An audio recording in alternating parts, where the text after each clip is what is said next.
Hello, and thank you for wanting to hear more about my project.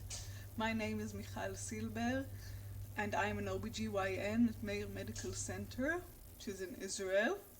And this project, Inflammasome activation in PET and IUGR placentas, was supervised by Tali Zitman-Gal. The inflammasomes are multi-protein oligomers of the innate immune system, and they have receptors and sensors that regulate the activation of caspase-1 and induced inflammations.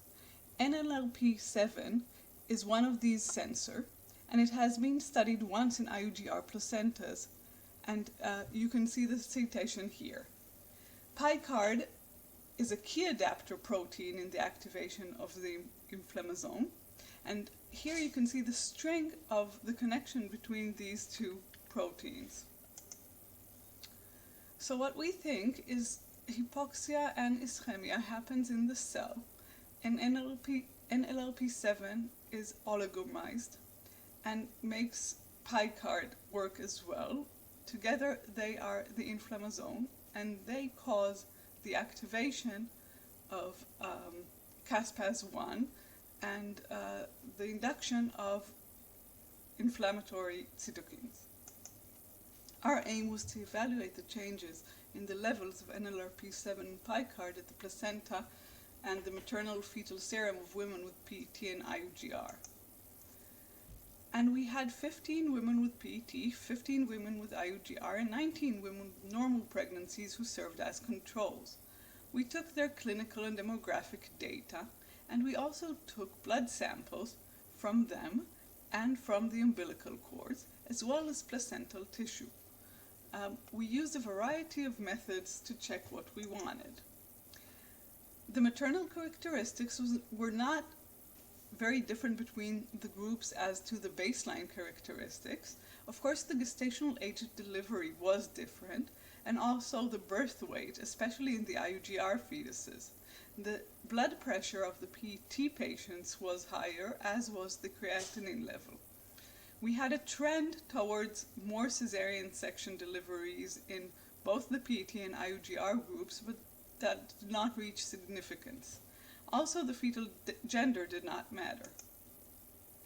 When we looked at the NLRP7 protein expression, that you can see here in the immunohistochemistry on the left, that there is much more color in both PET and IUGR, and you can see the same on the right in the Western blot. And when we look at the protein fold expression ratio, we can see that in PET placentas we had about 7 times more NLRP7 protein expression than in normal pregnancies, and in IUGR we had about twice as much. When we looked at Picard, we can see that there is much more robust staining in the PET and IUGR placentas, and I can tell you that the staining is mostly in the syncytial trophoblast, and we can see the same at protein level in the Western blot on the right.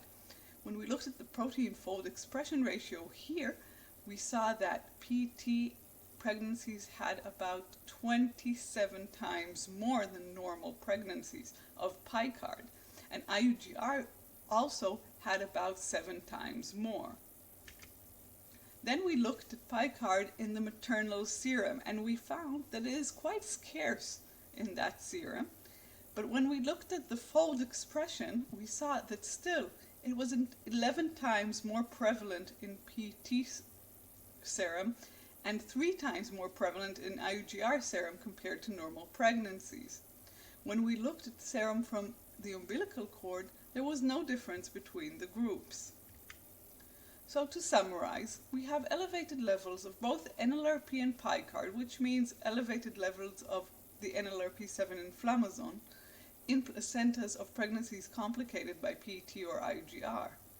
Picard, interestingly, was very elevated in maternal serum in both of these pathologies, but remained unchanged in serum from umbilical cords. To conclude, inflammation plays an important role, mostly in PET and to a lesser but still significant degree in IUGR. Picard is a promising protein for the detection of both pathologies. Understanding the mechanism of inflammation in these common pregnancy pathologies may aid in diagnosis and treatment of them. I want to thank you for listening to this short presentation, and I want to thank all the people who helped me in this project. Thank you very much, and goodbye.